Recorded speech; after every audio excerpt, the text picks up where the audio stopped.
All right, just a couple of housekeeping announcements before we get started. First of all, briefly, thank you everybody for coming. My name is Philip Paul Martin. I'm the Communications Officer for the Southern Chiefs Organization. There are washrooms available to your right and my left in the hallway, men's and women's. For the media, I have arranged a short tour of the building for B-roll footage if you're interested. You're also encouraged, you can take do stand-ups and everything outside by the Petrocan as a background. The cannabis operation to immediately south of us, you're welcome to take still photographs of that, but there'll be no entering their business. They've asked us to remind you of that. And without further ado, your MC is Jolene Mercer, who is the Director of Operations at the Southern Chiefs Organization. Jolene.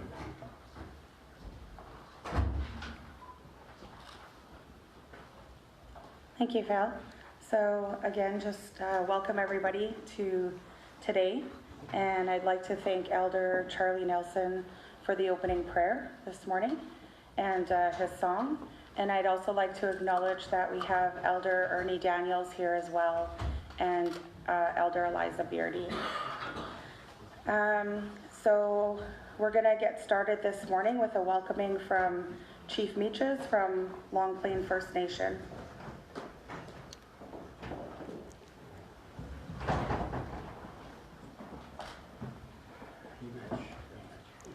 Good morning. Dennis Meaches from Long Plain First Nation. Charlie, thank you. Welcome to Long Plain First Nation, our first urban reserve here in the city of Winnipeg, and I'm sure we'll have a few more. But I really want to thank the Treaty 1 Chiefs that are here today. We had a meeting this morning with Minister Bennett on our Kapyong property up just off Route 90, and also want to thank our Southern Grand Chief for the work that he's doing for our people. So yes, today's I think a very important day for Indigenous people, Indigenous economy. Many of us here have been fighting a long, hard battle to strengthen our Indigenous economy over the years, and I think there's a lot of promise going forward in terms of what we can achieve with urban reserves. I've always said that urban reserves, although they're not the answer to all the challenges we face, they go a long way in alleviating some of the challenges that are out there right now. So for us, a lot of us here, the biggest part is job growth, the Indigenous economy, strengthening that, and as we've stated to Minister Bennett this morning, a strong Treaty 1 will also make a stronger Canada. It goes hand in hand. So we're very thankful that we're here, to witness the things that are happening within urban reserves across this province and across this country. And Long Plain, we're fortunate. We have 2 urban reserves and potentially a few more. But our Portage Urban Reserve, I see the mayor from the city of Portage. I thought I'd seen him here. He's back there. So I want to thank him and the Portage City Council for the great work that they've been doing throughout the years, partnering with Long Plain First Nation on developing our urban reserve. It's I think, a great model of what can happen, and shows the strength of partnership in terms of providing economic opportunities for our people. But I do want to again acknowledge our chiefs that are here, and Minister Eileen Clark from the province. Thank you for being here, Minister Bennett, and everybody else. So appreciate you all being here, and I wish you well in this new year, this new beginning, and we hope to have a lot of great news for you in the coming year and years. Just want to remind people, the Treaty 1, we are celebrating our 150th anniversary on August 3rd, 2021. So we're moving towards strengthening the partnership with Canada, and looking forward to some major announcement in the next short while with respect to what could potentially be one of the most important urban reserves in Western Canada, or at least up there in the top 1 or 2. I also want to acknowledge Scott Gillingham, the city council member for this area, and he's been a great support also too in working to move forward the economic file and working in partnership with our Long Plain First Nation. And yeah, there's a lot of great things happening. So I want to thank you all. I acknowledge our Grand Chiefs and our special guests and the chiefs that are here today, and most importantly, our citizens of the Indigenous community.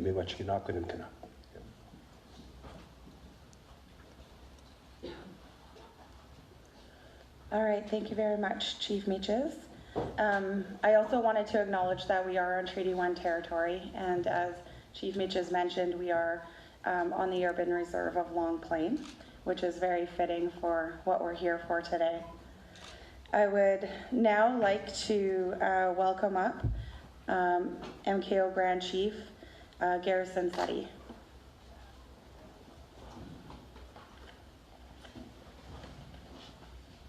Anil bonjour, Danse, Wajie. I want to also acknowledge the Treaty 1 territory, a very historic treaty, and should be acknowledged. Every time we come into their territory, we're blessed to be in such a historical part of our province. I also want to acknowledge the Long Plain First Nation for hosting us and making us feel welcome. I want to acknowledge my colleague, Southern Grand Chief Jerry Daniels, and his involvement in this process is to be commended. I also want to acknowledge, of course, Carolyn Bennett for being here for the very historic event. Thank you so much. And also Minister Ivan Clark. We acknowledge your presence here. Thank you so much. Chief Hudson. And I guess I just wanted to commend the work that has been done, undertaken by the research team that consists of the RDI from Brandon University and also Southern Chiefs Organization and MKO in their role in this process. And I would be remiss if I did not acknowledge former Grand Chief Sheila North, who is here today, for her involvement in this process. And this is very important because we're here to unveil the completion of a study. It's a historic undertaking. And in line with the United Nations Declaration of the Rights of Indigenous People, as a framework that can be used for economic development going forth into the future. And this analysis and this study is an account of the Indigenous contribution to the overall economic prosperity of Manitoba. And for a long time, has gone unrecognized and has not been acknowledged. But that time has come. And it's a timely unveiling because of our First Nations that are striving to move forward. Transformative change is happening in our First Nations. And this is one of the things that will move us forward. The trajectory in this process is to move our people forward. So I celebrate this announcement today. The account of the Indigenous contribution of First Nation people, because it validates us as a people, as essential contributors to the economy of Manitoba. That can no longer go unrecognized. And today we're here to celebrate the vastness and enormous amount of contribution of First Nation people is staggering. But also, it cannot be forgotten that we have always been participants in the economy. We've always contributed to the economy of this province, but it is only now that we are being recognized. But we cannot forget the fact that we've always been there. And it's good to be validated. It's good for our people to be validated. And it legitimizes our role in this province. And it also puts us in a position not merely as consumers, but partners in the development and the prosperity of this province. So this is a good day. This is a historic day. And I'm glad I'm here to witness this, because it moves us forward, and the potential that it creates as leverage for our First Nation people to move on in initiatives that will allow us to reinvest in communities, to build our own economies in our First Nations. This is only a starting point, I believe. This is only the beginning. So now it is incumbent upon us to invest in training, in education, so the youth, the demographic of the youth is exploding. And in the future, that is what we have to work with. And we must invest in education and training to allow the youth to continue to be stronger participants in this economy.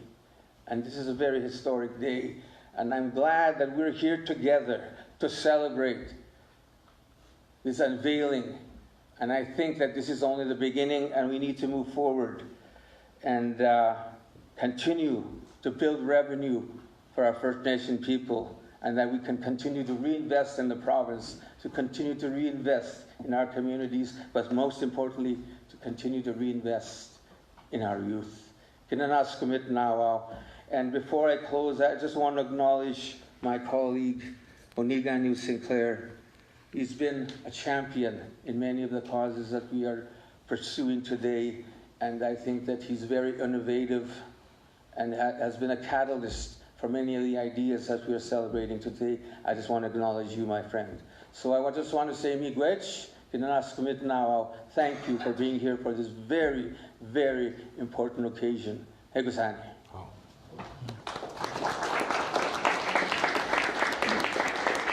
Thank you very much.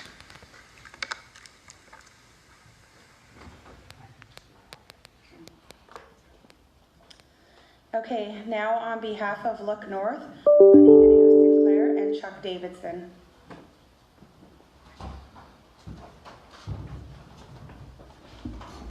Boy, this is long. That speaker must have been short. Tansi, first of all, to the host community, to the Long Plain First Nation, thank you for hosting us on your traditional territory here of Treaty 1 and in your particular your First Nation land. And congratulations on the impact you've already had in a very short time with your gas station, I think being #1 or #2 in all of Canada for sales of volume. That just goes to show the economic impact that given the opportunity, we can meet and exceed all projections and opportunities, not only for the host First Nation, but the benefit of the First Nations and those communities that they are partnered with, in this case, the City of Winnipeg. As well, I want to thank the elder for the prayer and the song. Ogamaganuk, Mr. Ogamaganuk, the minister from the federal government, minister from the provincial government, chiefs, grand chiefs, elders, Keteak, Napelak, Esquesak, ladies and gentlemen. My name is Christian Sinclair, Oniganu of the Opaskwayak Cree Nation. Before I carry on, I want to acknowledge one of my bosses at the back, Aneshtigawak John Nasakapo, one that slaps my wrist when I do wrong, which is never, which is always. But just to give you a little bit of context and the background on this study, I've had the good fortune of working with First Nations, Métis and Inuit across Canada and even into the United States. And I've seen studies where they were able to prepare information that armed them with the information that allowed them to negotiate from a position of strength. That means education and knowledge and knowing what you have within your economy, within your resources, to be able to collaborate and negotiate with your partner, whether it's government and industry. The study that we commissioned, and I want to acknowledge Chuck Davidson, unfortunately a co-chair of Look North, was unable to make it and sends his regrets, so we want to thank him for the leadership that he's provided in working alongside with me and making this study possible, as well as an announcement we will be coming out in the near future regarding the Look North strategy itself. As well, we have some great people that work behind this, behind the scenes. I do want to acknowledge a lady that's hiding in the back, Jana Schott and Lindsay Dandino. If you can raise your hands, please. I think it's always important to acknowledge the the worker bees, I call them, behind the scenes, because they're the ones that do all this good work that make this possible, whether it's them or your workers that work with your governments and your industries. It's really them that make these events and these successes possible. So thank you very much for your contribution. And there's a package here. I don't know if this has been distributed as of yet to each of you, but this is a summary of the hard work and dedication that's been developed over the last 12 months to be able to announce to you today what it is. As I said, working with Indigenous groups across Canada, this is the first time it's been done in Manitoba. And it surprised me when I was working with the Look North that no information like this was compiled or summarized, to be able to educate not only ourselves as First Nation, Métis and Inuit within Manitoba, but also our partners in industry to understand and know what we contribute to the economy. I had the good fortune working with the James Bay Cree out of northern Quebec, and they're very well armed with education and knowledge of what they possess within their economy, with their natural resources, their intellectual property, etc.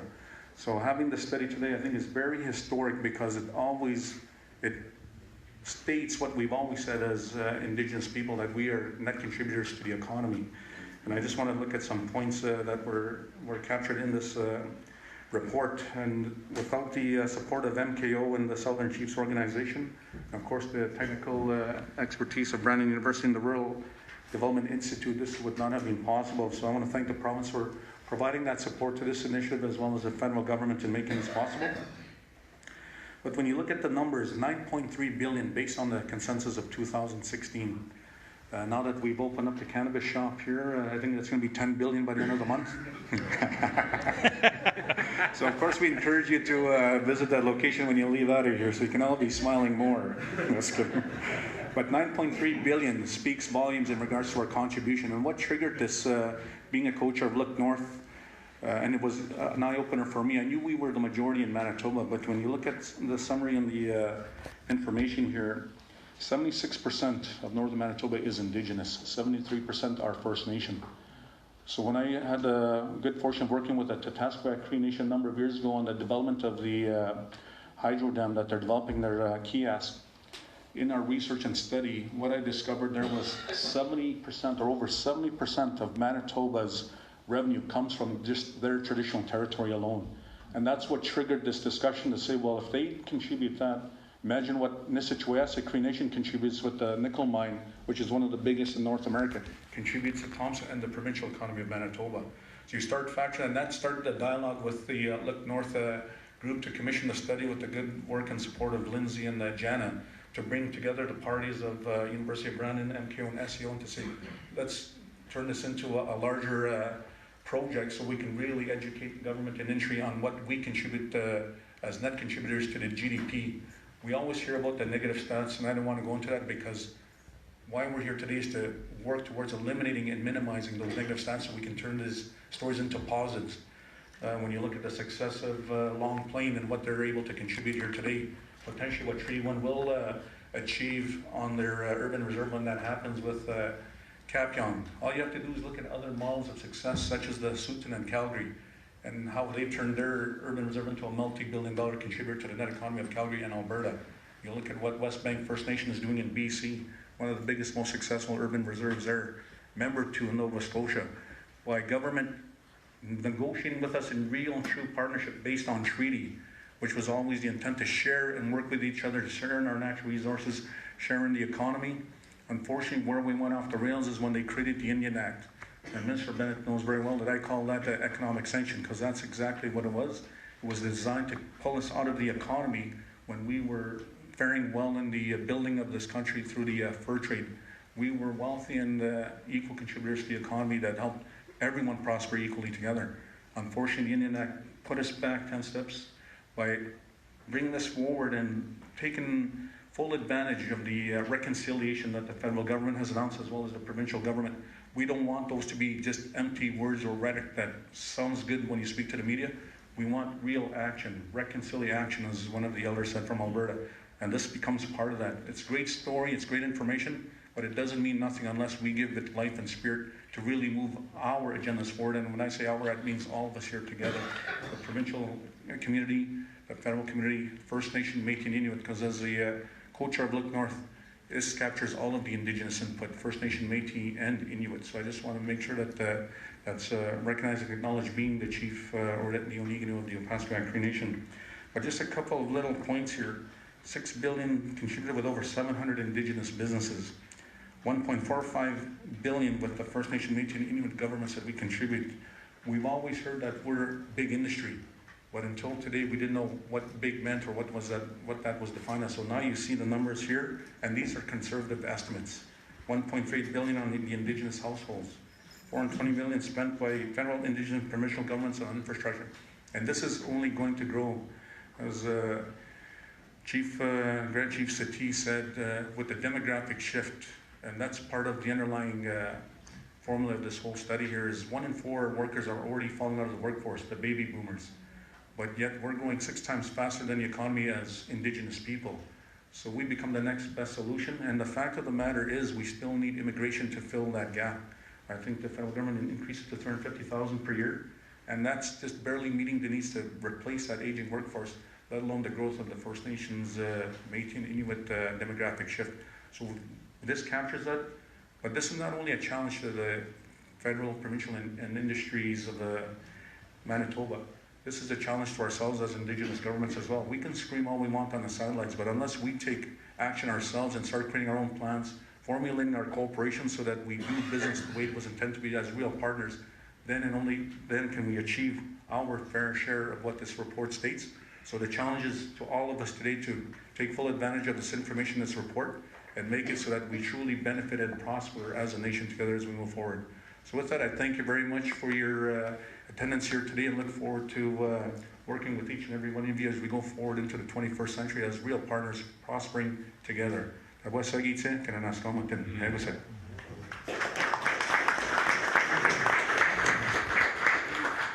guess I'm the short person here. Thank you very much, Oniginu Sinclair. I'd also like to take a minute to acknowledge that looking out here, I see a number of First Nation business owners, so it's very nice to see them here, including our audio provider today, owned and operated First Nations business, Black Eagle. Next, I would like to invite up Dr. William Ashton on behalf of the Rural Development Institute.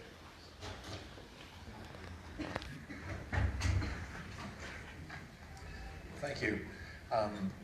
First, I want to acknowledge and thank the elder for the opening prayer, to the chief in terms of Chief Michi for the warm welcome to Treaty 1 territory, to Grand Chief Daniels for the invitation to be here today, to others on the panel today as well.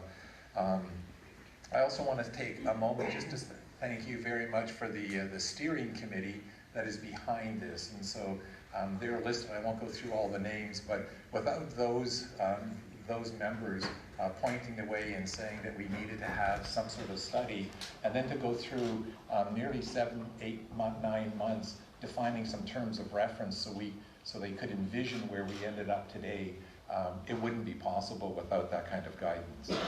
So many have wanted this day to come. We've been working at this for, as I said, now almost 18 months to get here. And today we're ready to reveal this. And it's bigger for me than what we expected.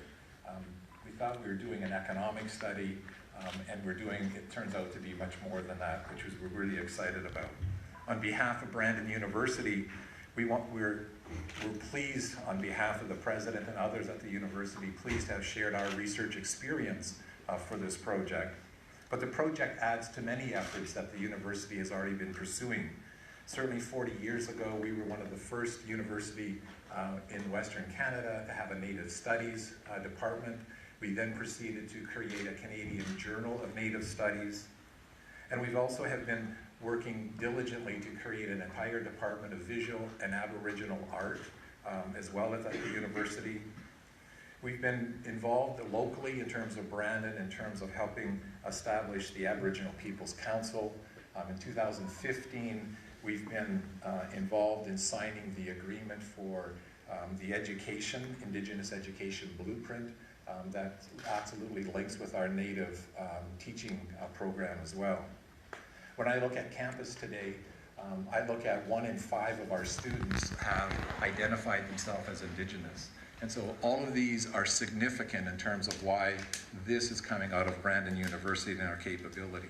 But indeed, after 10 years at Brandon University, this is our first major study, and I'm so absolutely pleased that it was also joined by MKO and SCO. Their commitment was they appointed one staff person to our team to be able to do this in collaboration. And so that then bolstered the strength of our abilities to do such a great study. I want to just point to the researchers that were involved.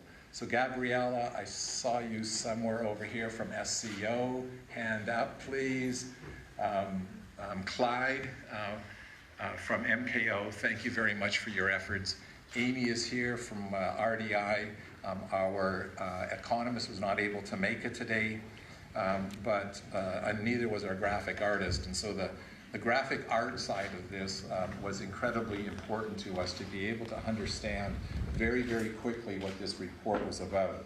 Okay. 2 or 3 things what this report is about.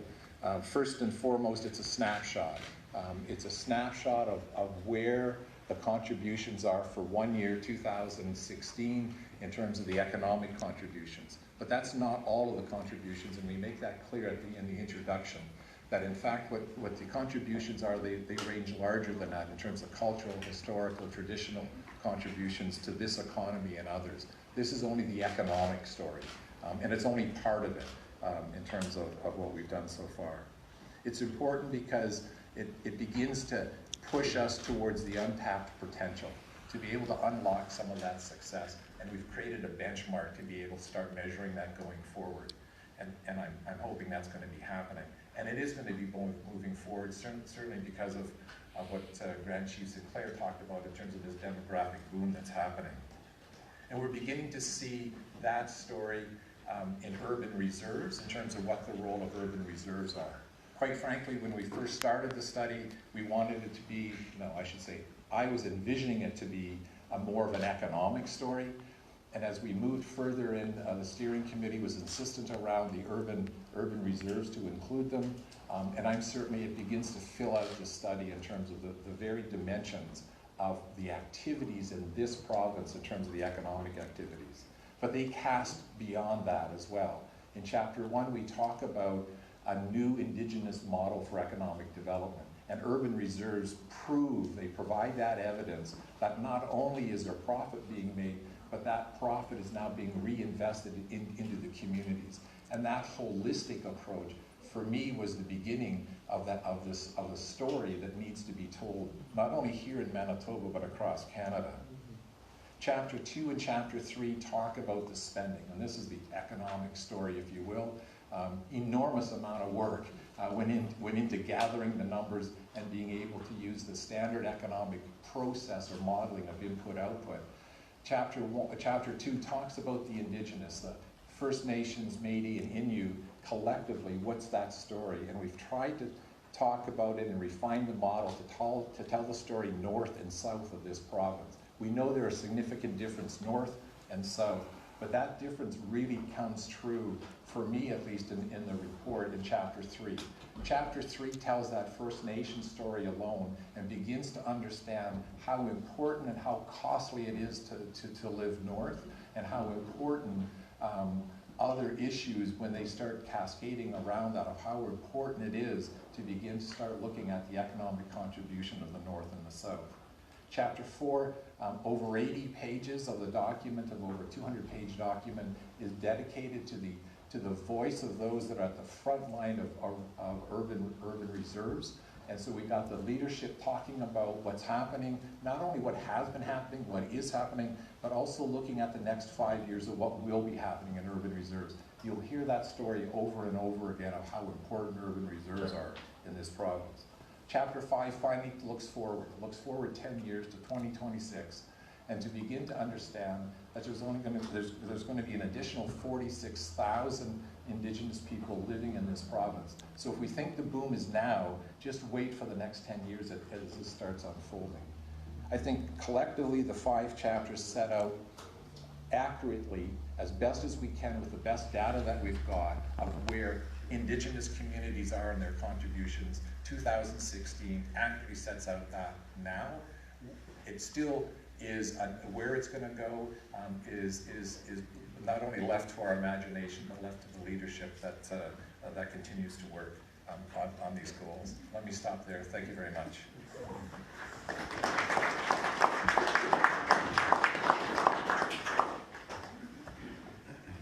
Thank you very much. And now I would like to welcome up, on behalf of the province of Manitoba, Minister Eileen Clark.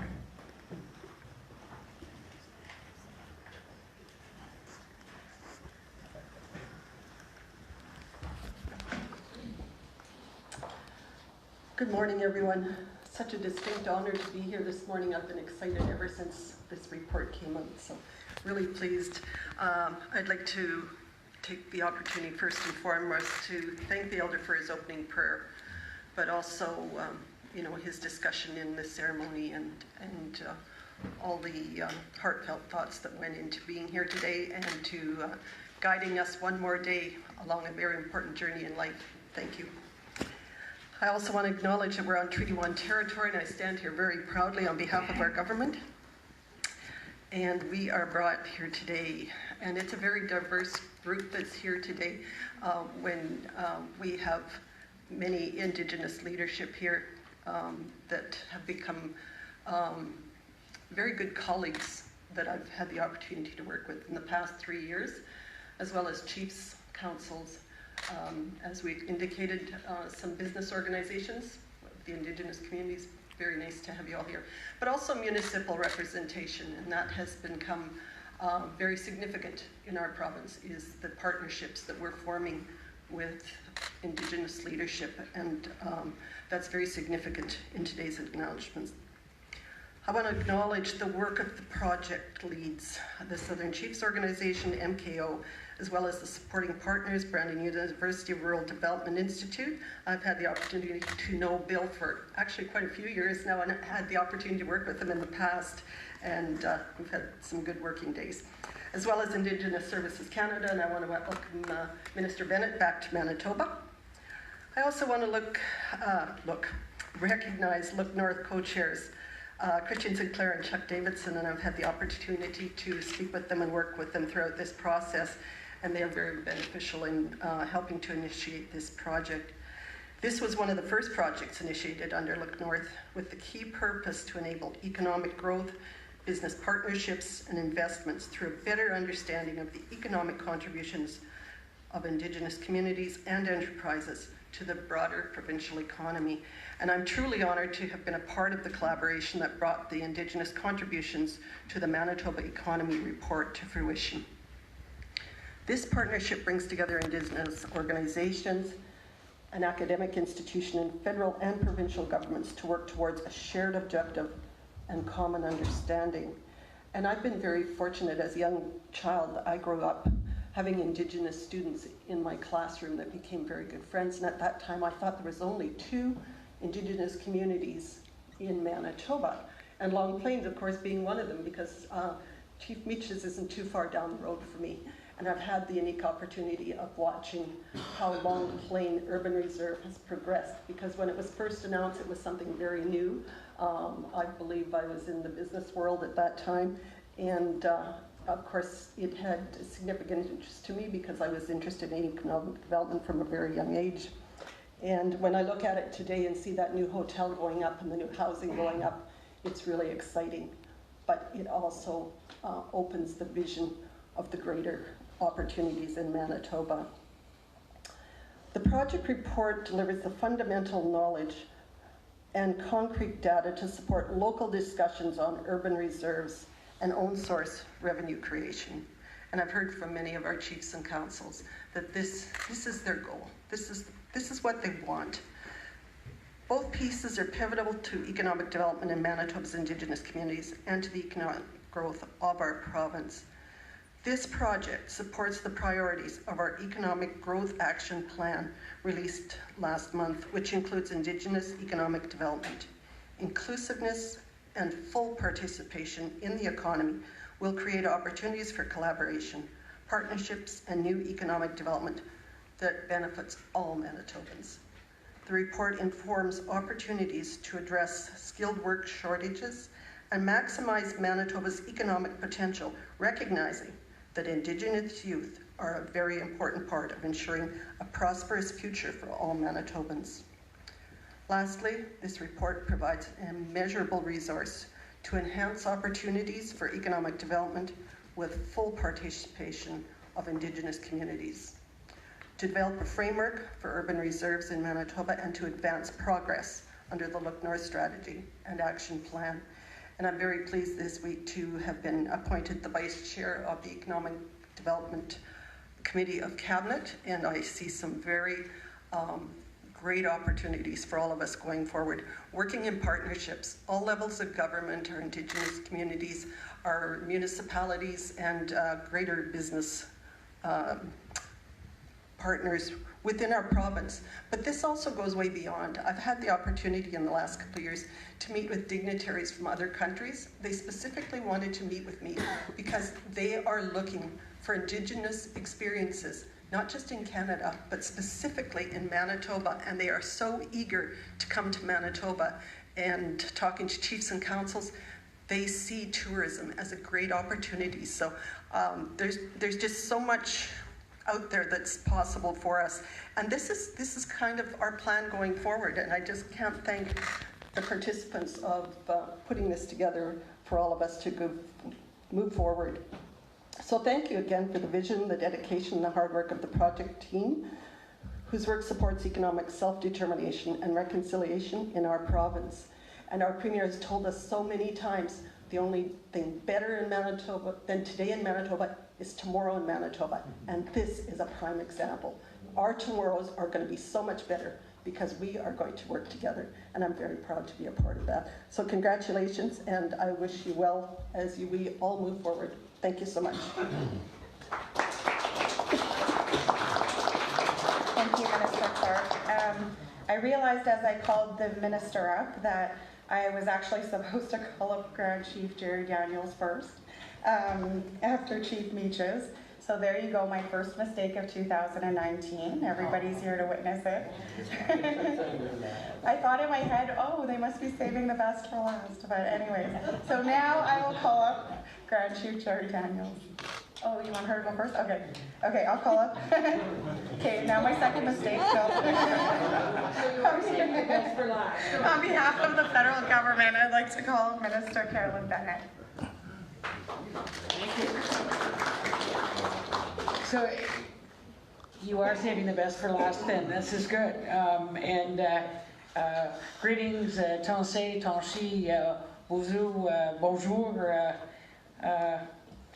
Thank you, Chief Meaches, for welcoming us here and hosting us here, and a special thank you to Elder Charlie Nelson for the beautiful opening prayer and song and teachings, as always, to begin this truly important day and acknowledgement. And I think as we gather here in the Long Plain First Nation Urban Reserve on Treaty 1 territory, which is, and to see represented here all of the peoples, the Anishinaabe, Cree, Ochi-Cree, Dakota, Dene peoples in the homeland of the Métis Nation. This is indeed a celebration that we all share here, and je suis enchantée d'être ici aujourd'hui avec vous à l'occasion de la publication du rapport sur les contributions des Autochtones à l'économie de Manitoba. As Grand Chief Seti said, this is a truly important day, and I think the reason we all see it as an important day, and the reason that there are so many people here to celebrate all the Grand Chiefs and the citizens, former Grand Chief Sheila North, from the Regional Chief Hart, Minister Clark, City Councillors from here in Manitoba, the Mayor of Portage, and as was pointed out, so many business leaders, Indigenous business leaders here. This is an exciting time. It means that we finally have the quantified the Indigenous economy for both northern and southern Manitoba. This is a hugely important day as we finally are able to prove what many have been known for all along, that Indigenous people in Manitoba play a critical role in the health of the economy here. So today we have the facts, and we know that facts can help bust away stereotypes and can actually start to deal with the racism that we are facing in our country, coast to coast to coast. That this is actually an important day. This is about a partnership in which our partners are contributing in a huge way to the health not only of Manitoba but of Canada. So I think that we've all seen reports, and that we all say almost every day we don't want reports to sit on a shelf. But I also want to say that we are so grateful for the quality of the work that was done here, but also the clarity in which a summary like this can actually teach people who don't tend to read the ring binders and are actually able to understand the graphics, the infographics, but also look at some of these numbers that say almost 2/3 of this is from Indigenous businesses. So this is about populations and Indigenous governments and Indigenous households and a very little bit, frankly, if you look at the numbers, the spending by provincial and federal governments on infrastructure. But when you add it all up, this is the contribution of our partners to be able to move us forward at this really critical time. So $9.3 billion is a lot of money, and 36,000 jobs, and nearly 4% towards the GDP of Manitoba. These are big numbers, and I think they're bigger numbers than people had anticipated. And I remember doing a slightly similar event in Halifax with the Mi'kmaq, and again, they were surprised by the numbers, but by even what was that 2 years ago, that we know that revelation has become hugely therapeutic to the region in just getting on and working like partners. And I think that this is absolutely critical that we take this time now to communicate this not only to all Manitobans, but to all Canadians. This is about reconciliation, it is about reconciliation, and it is about getting the facts out that we actually need for the 95% of Canadians not from an Indigenous background to actually blow up the past sort of fake news that is about the role of the Indigenous people and population in our country. So, comme vous l'énoncez dans votre rapport, l'économie d'aujourd'hui se fonde sur l'économie autochtone d'origine.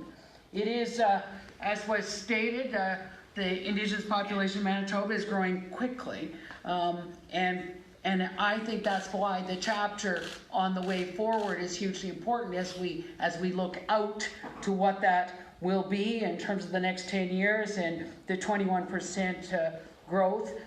But as was said, that this is a matter of making sure that everybody's part of this. This is about inclusion and partnership, not only with non-Indigenous Canadians, but the kind of partnerships that we're seeing that Indigenous businesses are having with people around the world, and how some of those people around the world now want to come to be able to work together with Indigenous companies to be able to move this forward.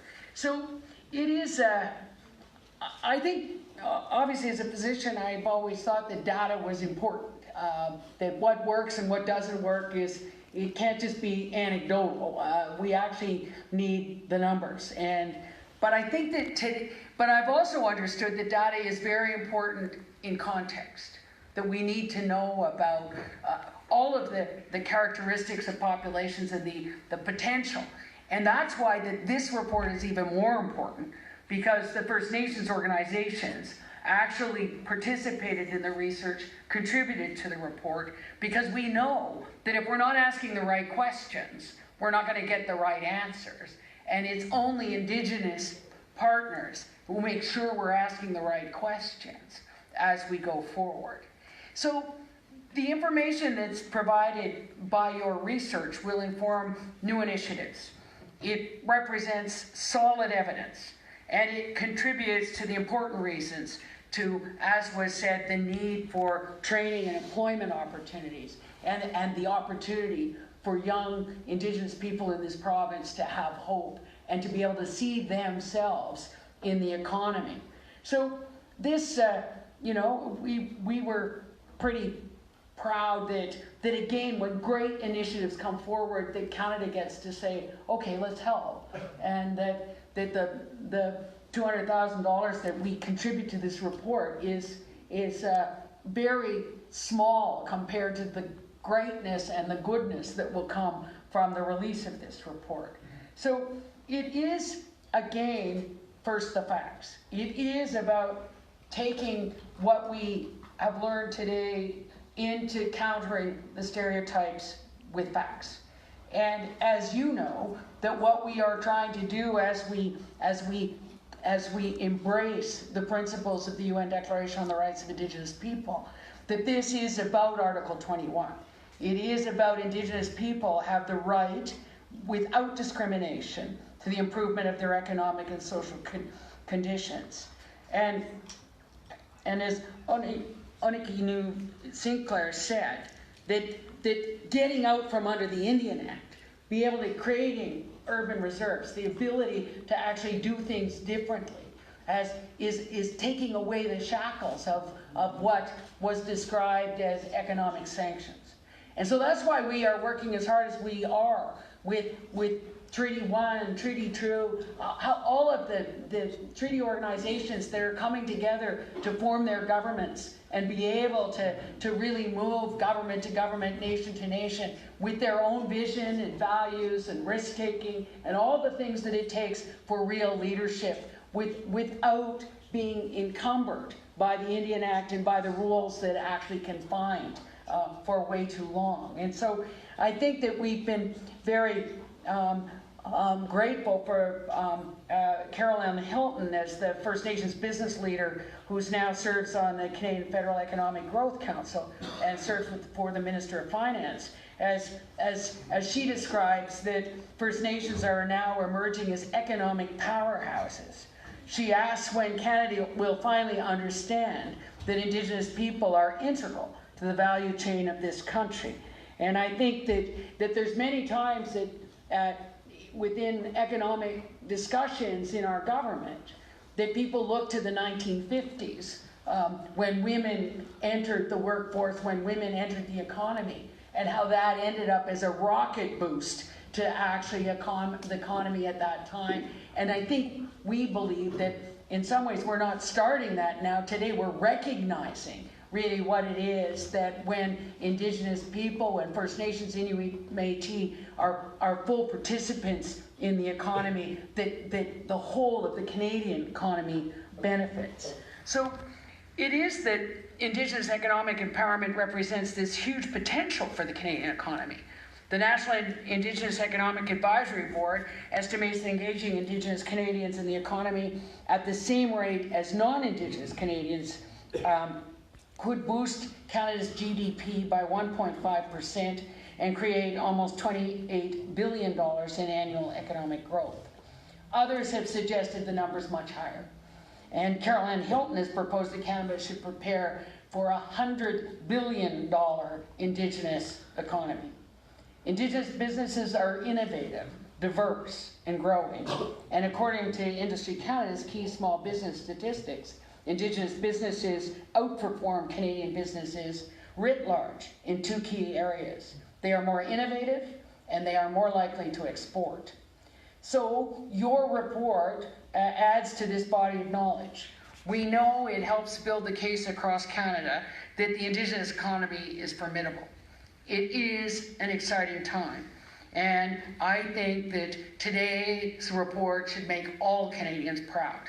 And it is about the possibilities and the inspiration of a way forward. And so I think that, as Grand Chief said, he said in terms of what it means to be a true partner, what was envisioned in the signing of treaty, that it would be about the kinds of way forward that is a benefit to everyone as we support one another. And so, as it says in the mandate letter to all ministers, that the new relationship needs to be based on the recognition of rights, respect, cooperation, partnership. What we're hearing today is this is part, or a very important part of the partnership. And it means that we are investing in not only communities, but in the human capital that is the young people that will go forward with hope and with the skills and the knowledge and the expertise, but also the tremendous examples of the trailblazers that are in this room as we go forward. And so we are hugely grateful. I think that on the back you get to read that IndigenousStrong.ca is where you can get the full report. And we just want to say, je vous remercie à nouveau de m'avoir invité et je vous félicite d'avoir entrepris ce travail novateur. It is merci, Marcy Miigwech, and thank you so much.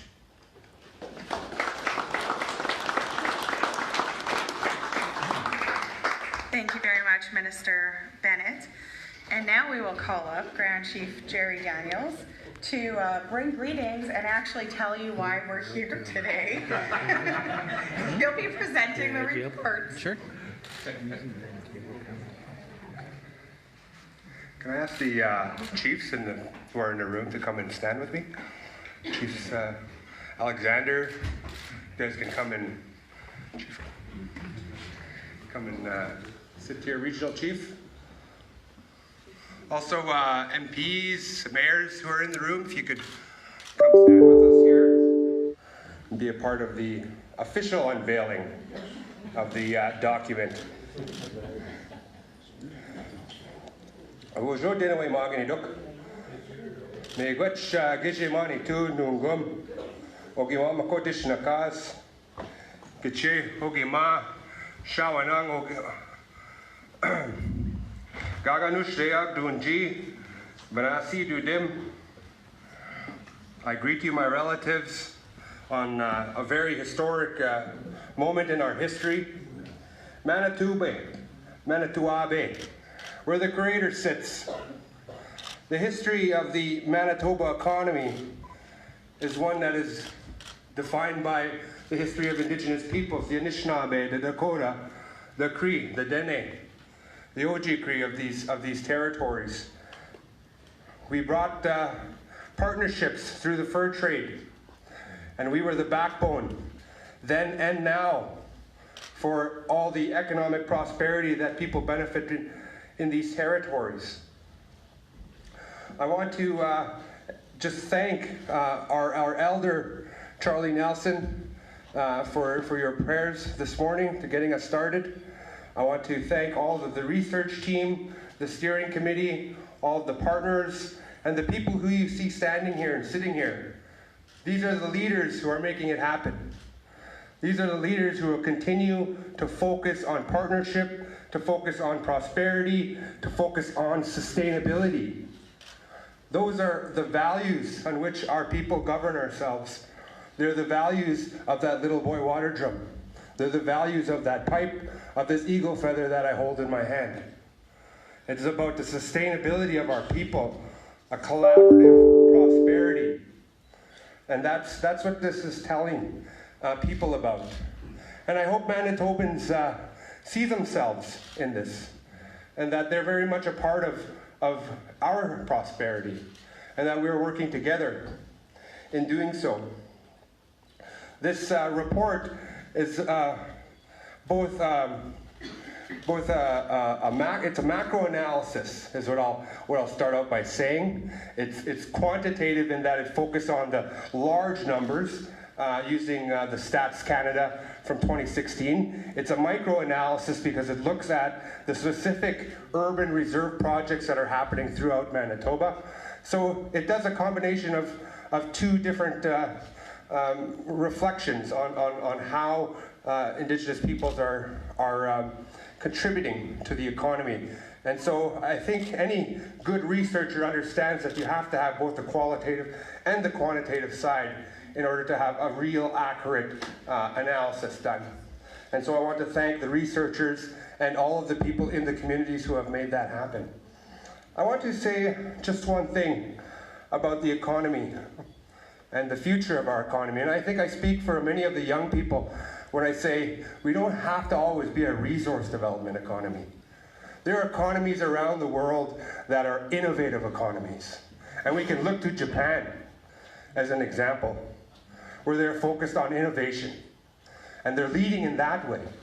And just because we have so many resources doesn't mean we have to just focus on that. And so I just want to state that, because I think many of the young people who are coming want to encourage leaders and people who are at the forefront to focus on innovation, focus on sustainability, because that is what's going to get us to where we need to be.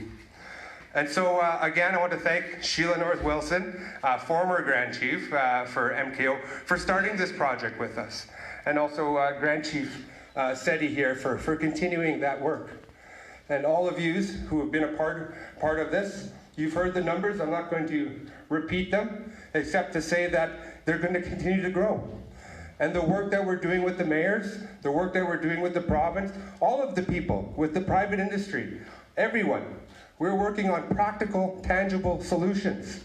And we want to encourage great, genuine relationships, not empty rhetoric. And we want to be able to show that to people. And I hope that the regular Manitobans and people who are listening understand that we mean it when we say it. And we mean it through our actions.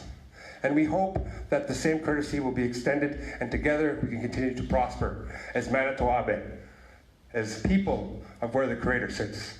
Chimiigwech.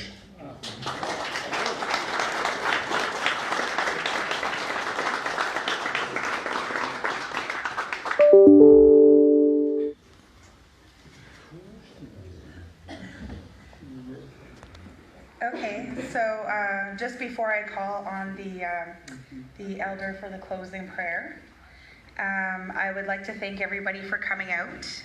There will be time available for one-on-one interviews once we're done here.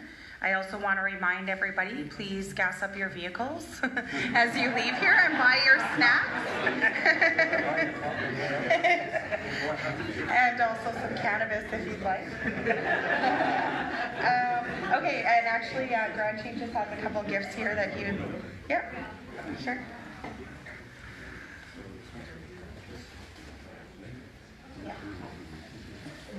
So I have a gift here for the for Minister Clark, just for being a part of the study and really helping, and for the continued work that we're going to be doing together in the future. So, Ogiwama Podishna cause. My grandfather told me King Bear, Chief Bear, or you'd say stuff like that. That's my name.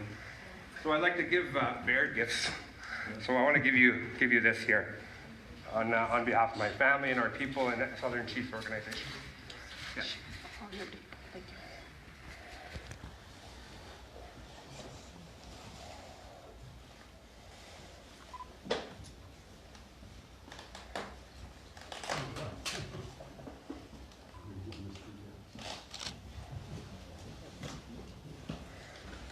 And it's another bear, as you'll expect. So on behalf of the Southern Chiefs Organization and all of the Indigenous people, we thank you, Minister Carolyn Bennett, for your continued work to the prosperity of our people.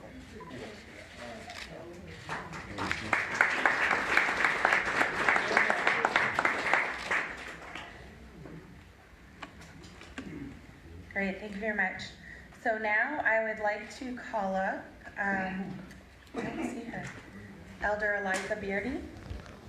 Right back here. Okay, Eliza, for the closing prayer, please.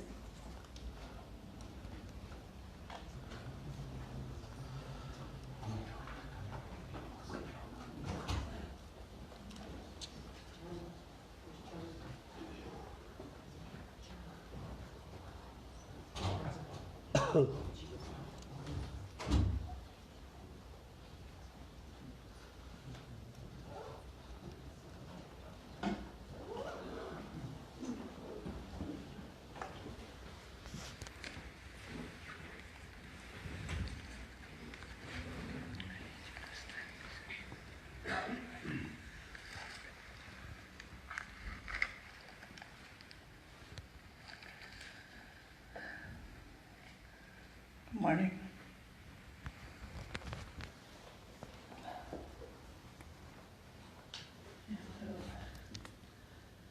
I humbly come before you. I humbly come before you. All of you. It's an honor to be here. I just want to pray with you people, all of you. I am so humbly honored that you will pray for each business and for all the chiefs that are here, even the grand chiefs.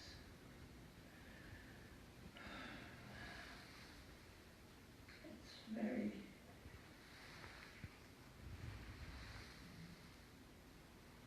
I feel like crying because it's very heavy in my heart for what you people are doing. I don't usually go out and see what I have to say when we come and I'm asked to come. So I feel very humble for everybody. But we will pray. I usually don't write anything, but this is for all you people that are in the business and all of you that are working.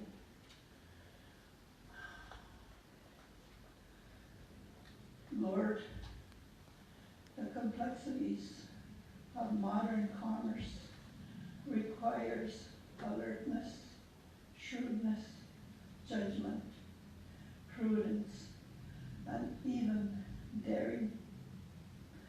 All these combine to cause some in business to forget not only that all wealth and resources are yours, but that our place and purpose is to use them to invest in the welfare of your world and the well-being of all the people of this earth.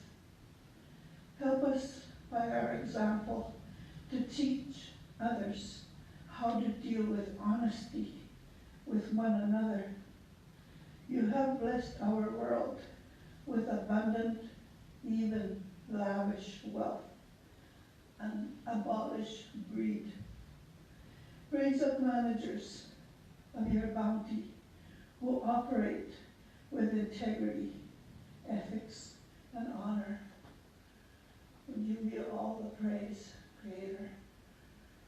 Bless all that are here, that they will continue to progress in what they're doing. Thank you. Amen.